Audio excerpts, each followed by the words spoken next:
మన స్టోరీ మన చుట్టూ మంచి ఫ్రెండ్స్ అంటూ ఉంటే ఎవ్రీడే ఎంత అడ్వెంచరస్గా ఉంటుందో బన్నీ మనకి చెప్తాడంట. ఏంటో చూద్దామా మరి.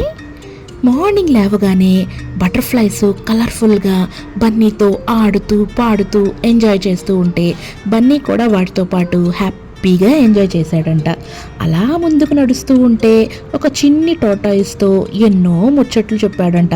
ఆ రోజు జరిగిన కబుర్లన్నీ షేర్ చేసుకున్నాడు. ఇంకొంచెం అలా ముందుకెళ్ళేసరికి బెన్నీ వచ్చి బన్నీతో హైడ్ అండ్ సీక్ ఆటలు కూడా ఆడుకున్నాడు. మంచి మంచి ఫుడ్ ఐటమ్స్ని కూడా ట్రై చేయించాడు.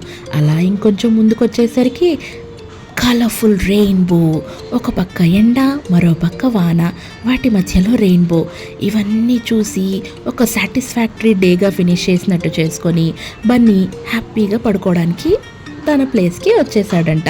Everyday is an adventure when you have friends.